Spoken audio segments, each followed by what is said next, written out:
जय राम जय राम जय जय राम सिया राम जय जय सिया राम। लंका कांड में श्री तुलसीदास जी कहते हैं, कामदेव के शत्रु शिव जी के सेव्य, भाव के भय को हरने वाले, काल रूपी मत वाले, हाथी के लिए सिंह के समान, योगियों के स्वामी, ज्ञान के द्वारा जानने योग्य, गुणों की निधि, अजेय, निर्गुण, निर्विकार, माया से परे, देवताओं के स्वामी, दुष्टों के वध में तत्पर, ब्राह्मण वृंद के एकमात्र देवता, जल वाले मेघ के समान सुंदर श्याम, कमल के से नेत्र वाले, पृथ्वीपति के रूप में परम देव श्री राम जी की मैं वंदना करता हूँ।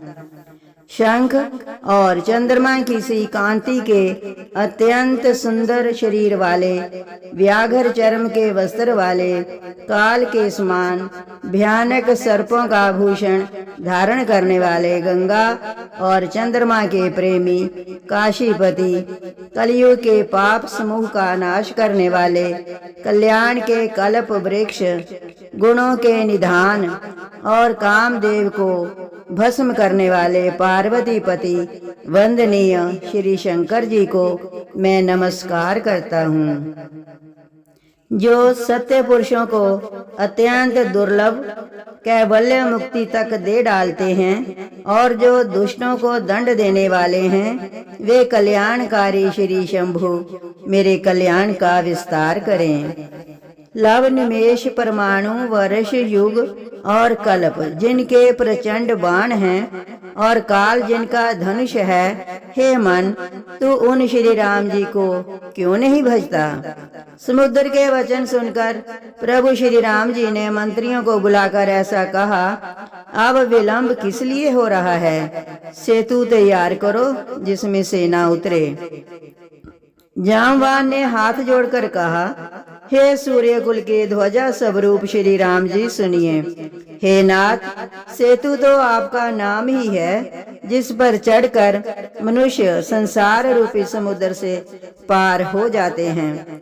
फिर ये छोटा सा समुद्र पार करने में कितनी देर लगेगी। ऐसा सुनकर फिर पवन कुमार श्री हनुमान जी ने कहा, प्रभु का प्रताप भारी बड़वानल के समान है, इसने पहले समुद्र के जल को सोख लिया था, परंतु आपके शत्रुओं की स्त्रियों के आंसुओं की धारा से ये फिर भर गया और उसी से खारा भी हो गया।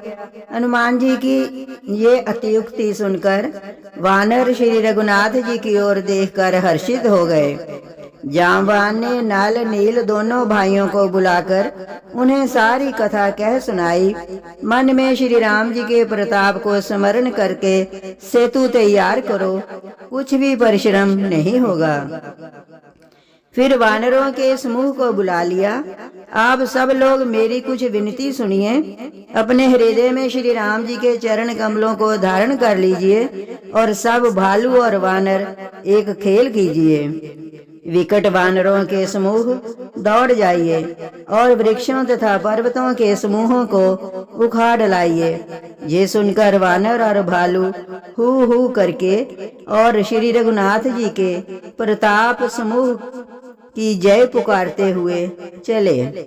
बहुत ऊंचे ऊंचे पर्वतों और वृक्षों को खेल की तरह ही उठा लेते हैं और ला लाकर नल नील को देते हैं। वे अच्छी तरह गढ़ कर सेतु बनाते हैं। वानर बड़े बड़े पहाड़ ला लाकर देते हैं और नल नील उन्हें गेंद की तरह ले लेते हैं। सेतु की अत्यंत सुंदर रचना देखकर कृपा सिंधु श्री राम जी हंसकर वचन बोले, ये भूमि परम रमणीय और उत्तम है, इसकी असीम महिमा वर्णन नहीं की जा सकती। मैं यहाँ शिव जी की स्थापना करूँगा, मेरे हृदय में ये महान संकल्प है। श्री राम जी के वचन सुनकर वानर राज सुग्रीव ने बहुत से दूत भेजे, जो सब श्रेष्ठ मुनियों को बुलाकर ले आए। शिवलिंग की स्थापना करके विधि पूर्वक उसका पूजन किया। फिर भगवान बोले, शिव जी के समान मुझको दूसरा कोई प्रिय नहीं है। जो शिव से द्रोह रखता है और मेरा भक्त कहलाता है, वह मनुष्य स्वप्न में भी मुझे नहीं पाता। शंकर जी से विमुख होकर जो मेरी भक्ति चाहता है, वह नरकगामी, मूर्ख और अल्प बुद्धि है। जिनको शंकर जी प्रिय हैं, परंतु जो मेरे द्रोही हैं एवं जो शिव जी के द्रोही हैं और मेरे दास हैं, वे मनुष्य कल्प भर घोर नरक में निवास करते हैं। जो मनुष्य रामेश्वर जी का दर्शन करेंगे, वे शरीर छोड़कर मेरे लोक को जाएंगे, और जो गंगा जल लाकर इन पर चढ़ावेगा, वह मनुष्य सायुज्य मुक्ति पावेगा। जो छल छोड़कर और निष्काम होकर श्री रामेश्वर जी की सेवा करेंगे, उन्हें शंकर जी मेरी भक्ति देंगे, और जो मेरे बनाए सेतु का दर्शन करेगा, वह बिना ही परिश्रम संसार रूपी समुद्र से तर जाएगा। श्री राम जी के वचन सबके मन को अच्छे लगे। तदनंतर वे श्रेष्ठ मुनि अपने अपने आश्रमों को लौट आए। शिव जी कहते हैं, हे पार्वती, श्री रघुनाथ जी की ये रीति है कि वे शरणागत पर सदा प्रीति करते हैं। चतुर नल और नील ने सेतु बांधा। श्री राम जी की कृपा से उनका ये यश सर्वत्र फैल गया। जो पत्थर आप डूबते हैं और दूसरों को डुबा देते हैं, वे ही जहाज के समान तैरने वाले और दूसरों को पार ले जाने वाले हो गए। ये ना तो समुद्र की महिमा वर्णन की गई है, ना पत्थरों का गुण है, और ना वानरों की ही कोई करामात है। श्री रघुवीर के प्रताप से पत्थर भी समुद्र पर तैर गए। ऐसे श्री राम जी को छोड़कर जो किसी दूसरे स्वामी को जाकर भजते हैं, वे मंद बुद्धि हैं। नल नील सेतु बांधकर उसे बहुत मजबूत बनाया। देखने पर वह कृपा निधान श्री राम जी के मन को अच्छा लगा। सेना चली जिसका कुछ वर्णन नहीं हो सकता। योद्धा वानरों के समुदाय गरज रहे हैं। कृपालु श्री रघुनाथ जी सेतु बंध के तट पर चढ़कर समुद्र का विस्तार देखने लगे। करुणाकंद प्रभु के दर्शन के लिए सब जलचरों के समूह प्रकट हो गए।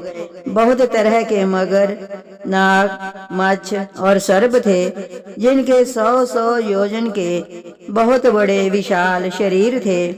कुछ ऐसे भी जंतु थे जो उनको भी खा जाएं। किसी किसी के डर से तो वे डर भी रहे थे। वे सच प्रभु के दर्शन कर रहे हैं, हटाने से भी नहीं हटते। सबके मन हर्षित हैं, सब सुखी हो गए। उनकी आड़ के कारण जल दिखाई नहीं देता। वे सब भगवान का रूप देखकर मगन हो गए। प्रभु श्री राम जी की आज्ञा पाकर सेना चली। वानर सेना की विपुलता को कौन कह सकता है। सेतु बंध पर बड़ी भीड़ हो गई। इससे कुछ वानर आकाश मार्ग से उड़ने लगे और दूसरे जलचर जीवों पर चढ़ चढ़ कर पार जा रहे हैं। कृपालु रघुनाथ जी दोनों भाई ऐसा कौतुक देखकर हंसते हुए चले। श्री रघुवीर जी सेना सहित समुद्र के पार हो गए। वानरों और उनके सेनापतियों की भीड़ कही नहीं जा सकती। प्रभु ने समुद्र के पार डेरा डाला और सब वानरों को आज्ञा दी कि तुम जाकर सुंदर फल मूल खाओ। ये सुनते ही रीछ वानर जहां तहां दौड़ गए। श्री राम जी के हित के लिए सब वृक्ष ऋतु कुऋतु समय की गति को छोड़कर फल उठे। वानर भालू मीठे मीठे फल खा रहे हैं, वृक्षों को हिला रहे हैं और पर्वतों के शिखरों को लंका की ओर फेंक रहे हैं। घूमते फिरते जहाँ कहीं किसी राक्षस को पा जाते हैं तो सब उसे घेर कर खूब नाच नचाते हैं और दांतों से उसके नाक कान काटकर प्रभु का सुयश कहकर तब उसे जाने देते हैं। जिन राक्षसों के नाक और कान काट डाले गए, उन्होंने रावण से सब समाचार कहा। समुद्र का बांधा जाना कानों से सुनते ही रावण घबराकर 10 मुखों से बोल उठा, वन निधि, नीर निधि, जलधि, सिंधु, वारीश, तोय निधि, कंपति, उदधि, पयोधि, नदीश को क्या सचमुच ही बांध लिया। फिर अपनी व्याकुलता को समझकर हंसता हुआ भय को भुलाकर रावण महल को गया। मंदोदरी ने सुना कि प्रभु श्री राम जी आ गए हैं और उन्होंने खेल में ही समुद्र को बंधवा लिया है। वह हाथ पकड़कर पति को अपने महल में लाकर परम मनोहर वाणी बोली। चरणों में सिर नवाकर उसने अपना आंचल पसारा और कहा, हे प्रियतम, क्रोध त्याग कर मेरा वचन सुनिए। हे नाथ, वैर उसी के साथ करना चाहिए जिससे बुद्धि और बल के द्वारा जीत सके। आप में और श्री रघुनाथ जी में निश्चय ही कैसा अंतर है, जैसा जुगनू और सूर्य में। जय राम जय राम, जय जय राम, सिया राम, जय जय सिया राम।